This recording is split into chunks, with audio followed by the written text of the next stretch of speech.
YouTube? This is Austin Sweet here, coming at you again with another video for you guys today. And today, it's here. Thank you guys so much for being patient with me during my little hiatus after Movie Talk Mondays. But I'm back making videos, and this one is no exception.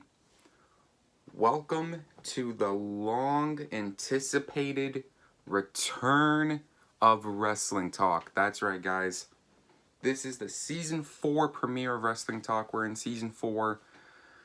Holy cow, guys. Thank you guys so much for sticking with me. I know it's been a long time since I last dropped a Wrestling Talk, ever since Season 3.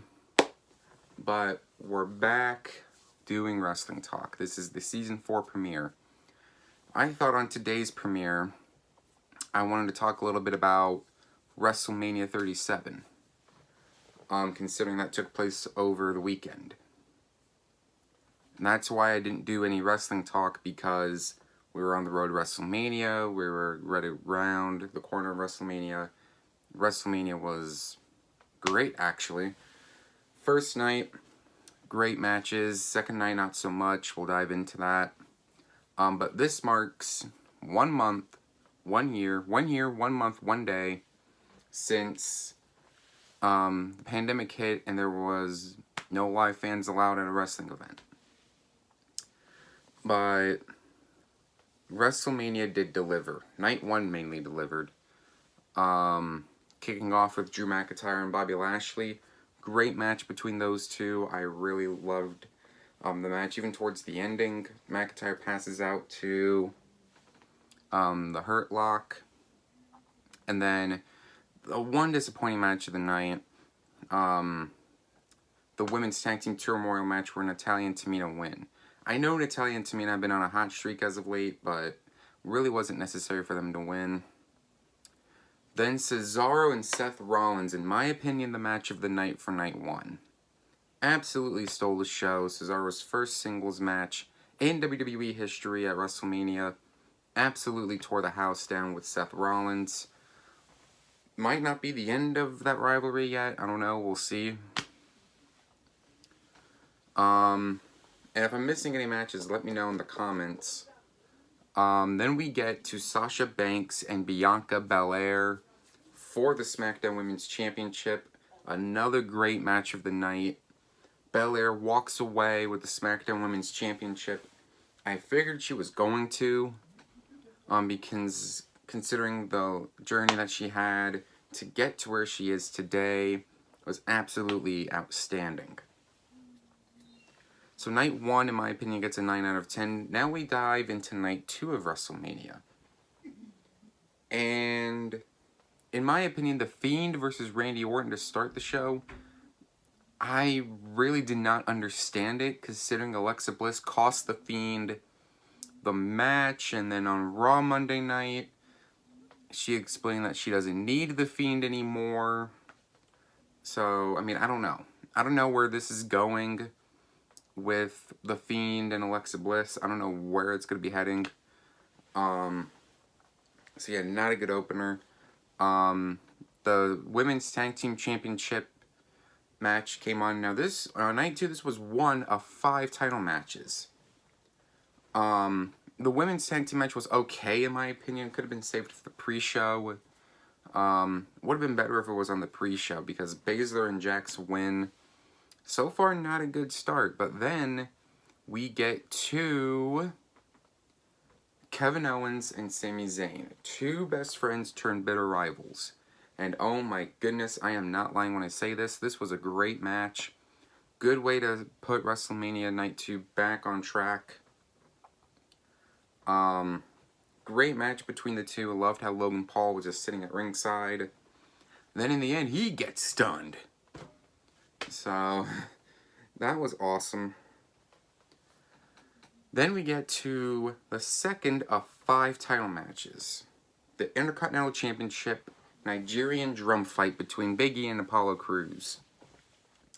I'm happy to see Apollo Crews finally winning some championship gold.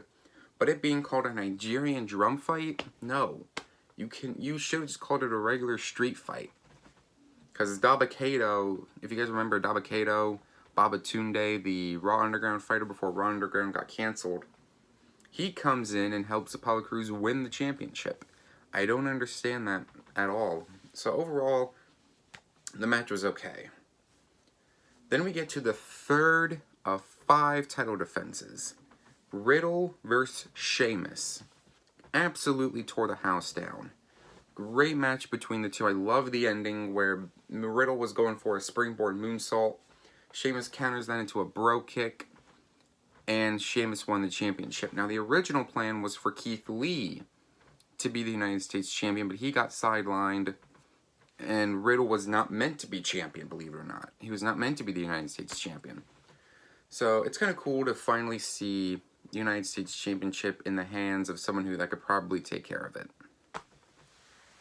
So then we get to night 4 of, the fourth title defense of 5 title defenses. I don't know why I said night 4. There was only 2 nights of WrestleMania. Anyways, the 4th title defense was Asuka and Rhea Ripley. Great match between the two. Absolutely loved it. I loved how Asuka was going for a roundhouse kick, but then Rhea Ripley countered it into the Riptide, wins the Raw Women's Championship. Much better than last year's WrestleMania, when Charlotte beat Rhea Ripley for the NXT Women's Championship. Made no sense there. And then on Monday, they had a WrestleMania rematch. Charlotte comes back, interferes. Come on. Like, really? So then, before we get to the 5th and final title defense, I need to talk about Bayley. Okay, Bayley was not scheduled for this WrestleMania, but as Hulk Hogan and Titus O'Neil was thanking everybody for coming out, Bayley comes out. The Bella Twins then come out, which was kind of disappointing. Would have been better if it was Becky Lynch, but that's obviously not the case. Becky Lynch is probably not going to be coming back anytime soon. But she comes out, and then the Bella Twins come out, and then she says, "Oh, John Cena's not here." Then Bayley gets beaten up. That totally could have been left out. So then we get to the main event of night 2. Roman Reigns, Edge, and Daniel Bryan. The Tribal Chief, the Royal Rumble winner, and the underdog in this match. This match was fantastic. An awesome triple threat match between Roman Reigns, Edge, and Daniel Bryan. Just an awesome triple threat between the three. Roman Reigns said exactly what he was going to do. He was going to stack Edge and Daniel Bryan, pin him, and then Pyro would go off. That's exactly what happened. Roman Reigns, the Tribal Chief, the head of the table, walks away. WrestleMania, still Universal Champion. I don't know who's going to take him down, but I got a good feeling it's going to be Brock Lesnar. Good feeling it's going to be Brock. Brock is going to take down Roman. If not, then hopefully we'll see the rumored match between Roman and The Rock. So that should be really interesting. So WrestleMania Night 2 gets a 7 out of 10. Nowhere near as good as Night 1. Night 1 was just fantastic. Night 2 was pretty good. But yeah, that is it for the Season 4 premiere of Wrestling Talk. Thank you guys very much for sticking with me during Wrestling Talk's little hiatus. I'm happy to be back doing Wrestling Talk for you guys. If you guys enjoyed WrestleMania, please let me know in the comments, because I would love to hear you guys' feedback. Till then, guys, thank you guys very much for watching. If you guys enjoyed this video, please comment, like, and subscribe down below. And yeah, be sure you hit the post notifications as well. You will get more quality content like this and more quality videos to come.